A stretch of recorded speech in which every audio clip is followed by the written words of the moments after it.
नमस्कार दोस्तों। तो रशिया ने एक बहुत मैसिव अटैक लॉन्च किया यूक्रेन की टेरिटरी के ऊपर में।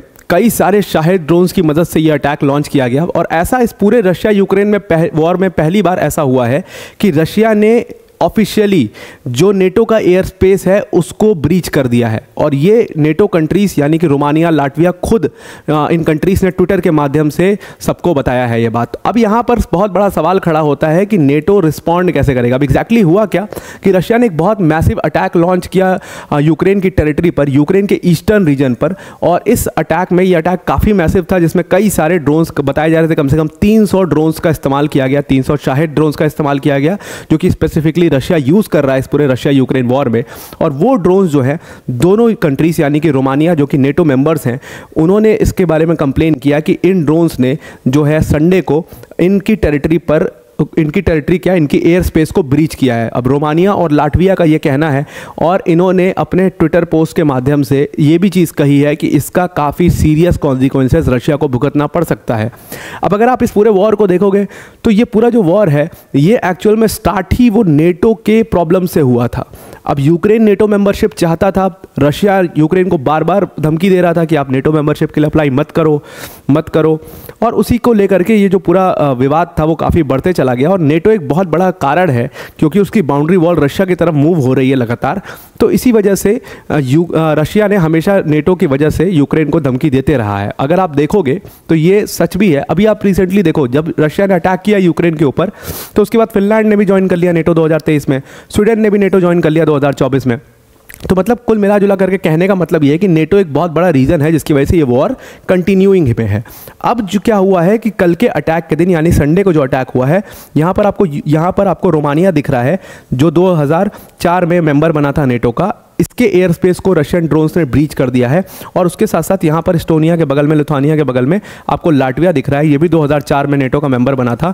इसके भी एयर स्पेस को रशियन ड्रोन्स ने ब्रीच कर दिया है। तो यहाँ पर सवाल खड़ा होगा बहुत बड़ा कि नेटो अब इस चीज़ को कैसे देखता है, वो इसके पीछे कैसे एक्शन लेगा, वो इसके पीछे क्या करेगा, क्या वो रिटेलिएट करेगा या फिर बातचीत करके इस मामले को हल करने की कोशिश करेंगे।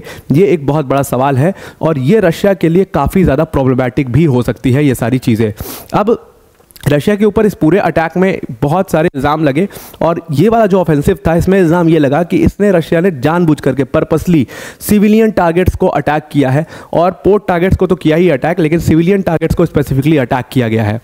अब रोमानिया कंट्री जो है उसने बताया कि हम अपने बॉर्डर्स को मॉनिटर करने के लिए F-16 वॉरप्लेन्स का इस्तेमाल करते हैं। तो इन्हीं F-16 वॉरप्लेन्स ने कई सारे रशियन ड्रोन्स को साइट किया और उसको साइट करने के बाद हमने वैसे तो इन ड्रोन्स को इंटरसेप्ट कर लिया, गिरा दिया, लेकिन ये ड्रोन्स हमारे लिए बहुत ज़्यादा खतरा कर सकते थे। तो उनका कहना ये है रशिया और लाटविया रोमानिया और लाटविया का कि ये जो रशियन ड्रोन्स हैं जो हमारे टेरिटरी में आए हैं, हमारे स्पेस में आए हैं, ये पर्पसली आए हैं और रशिया ऐसा जानबूझ करके कर रहा है। But do you really think कि क्या रशिया ऐसा जानबूझ करके करेगा जहाँ पर वो नेटो एज एन ऑर्गेनाइजेशन से डायरेक्ट इशू में या डायरेक्ट क्लैश में जाना चाहेगा? बिल्कुल भी नहीं, बिकॉज अभी उसका यूक्रेन पर ही पूरा फोकस है। अब अगर आप इस वॉर में देखोगे तो स्ट्रैटेजी थी यूक्रेन की। स्ट्रैटेजी क्या थी कि 6 अगस्त को यूक्रेन ने कर्स्क के रीजन पर हमला किया था। यहाँ पर आपको कर्स्क रीजन दिख रहा है जो कि रशियन मेनलैंड टेरिटरी में आता है। तो यहाँ पर इन्होंने 6 अगस्त को हमला किया और इनका आइडिया पूरा इस पर हमला करने का ये था कि रशिया की जो फ्रंट लाइन है जो अभी अराउंड डोनेट्स्क रीजन में बनी हुई है उस फ्रंट लाइन को पीछे खींचना था कि अगर हम यहाँ पर अटैक करेंगे इस पूरे रीजन के ऊपर में तो फिर रशिया क्या होगा, वो बाध्य हो जाएगा अपनी फोर्सेस को वापस बुला करके यहाँ पर डिप्लॉय करने के लिए। तो हमारा ये जो रीजन है जिस पर रशिया अभी पूरी तरीके से कब्जा कर चुका है ये खाली हो जाएगा, ये यूक्रेन का मानना था। बट हुआ इसका ठीक उल्टा।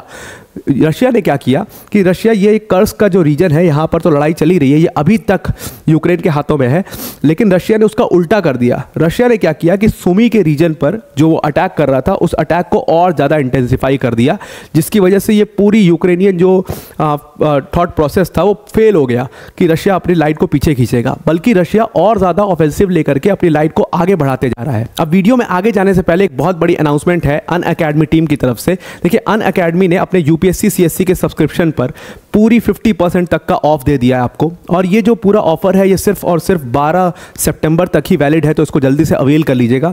अब ये जो 50% का ऑफर है इसमें फीस जो है हमारी कम होकर के 24,999 हो गई है। मतलब जिस यूपीएससी सीएससी के सब्सक्रिप्शन में आपको 1.5 लाख 2 लाख रुपए तक खर्च करने पड़ते थे, उसकी पूरी प्रिपरेशन में इतने पैसे आपके खर्च हो जाते थे, अब वो कोर्स आपको सिर्फ 24,999 का मिलेगा, जिसमें आपको इंडिया की टॉप फैकल्टीज जैसे मृणाल सर, प्रतीक सर, सुदर्शन सर जैसी फैकल्टीज पढ़ा रही होंगी।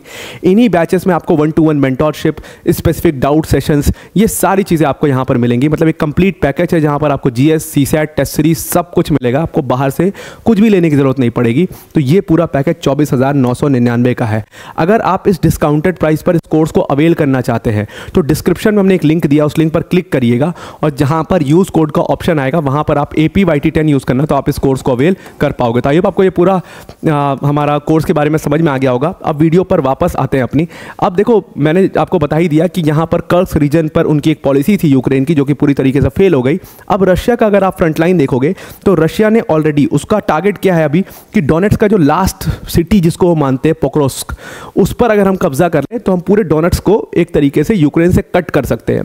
पहले भी डोनेट्स्क और लुहांस्क के जो रीजन्स रहे हैं वो रशिया बैक्ड सेपरेटिस्ट ग्रुप्स जो रहे हैं उनके कब्जे में रहा है।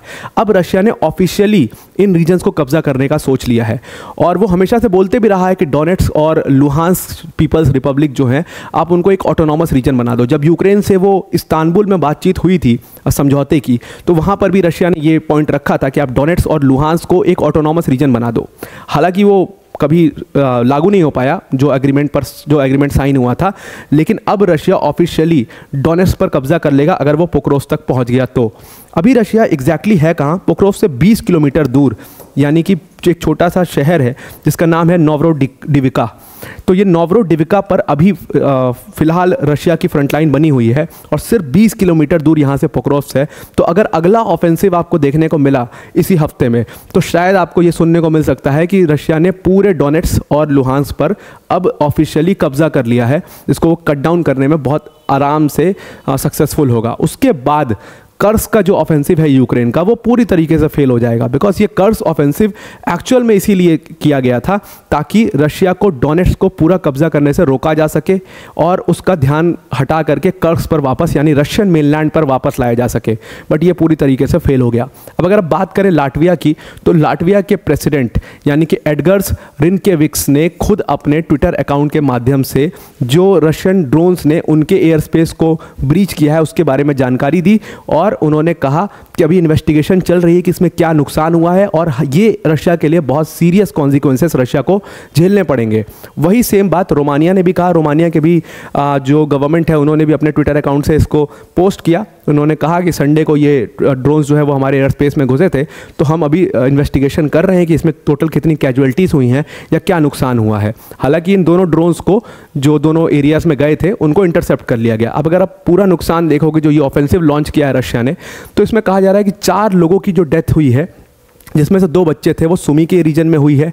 उसके बाद 4 लोगों की डेथ हुई है डोनेट्स्क के रीजन में, जहां पर एक रशियन रॉकेट की मदद की वजह से ये डेथ हुई है। और उसके साथ साथ शेलिंग में खार्किव रीजन में 1 लोगों की डेथ हुई है और 10 लोग इसमें घायल हुए हैं।